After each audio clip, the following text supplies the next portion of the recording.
Hoeveel molens heb jij moeten bevechten voordat het een beetje werd wat het is? Ik heb 10 jaar niet te eten gehad. En dat zul je toen... Dat was je niet aan te zien. Nee, ik wou het al zeggen. Nee, maar ik kon 10 jaar lang mijn brood er niet in verdienen.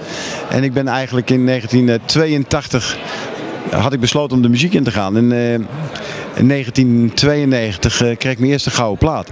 Waar zit jouw verdriet? In mijn hart. Vertel eens. Waar kun je een traan om laten? Waar ik een traan om kan laten, dat natuurlijk dingen die in je directe omgeving spelen. Hè. Dat speelt in ieder gezin, hè. Ieder huisje heeft zijn kruisje. Maar ik kan tranen om hele kleine dingen kan ik hebben.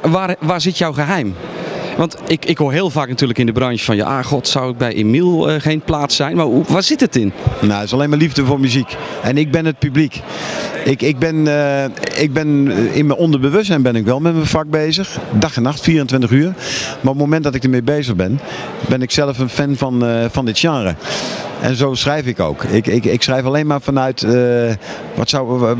hoe vind ik het? Vind ik het zelf mooi? Want ik ben zelf die persoon die op rij 1 staat. En zolang ik dat gevoel nog heb, dat is een stukje het geheim. En dus voor de rest is het geen formule. Het is liefde voor dat wat ik doe. Wat zijn je plannen? Gezond blijven, cliché, maar er zijn zoveel mensen weer ontvallen het afgelopen jaar. En dierbaren die of ernstig ziek zijn geworden, dat ik dat als eerste wil noemen. Genieten van alles wat op mijn pad komt. En in de branche voortzetten en continuïteit met de artiesten die we gaan doen. René Vroger weer, Frans Bauer, Marianne Weber, Jannes Grad Dame. En daarnaast nog nieuw uit.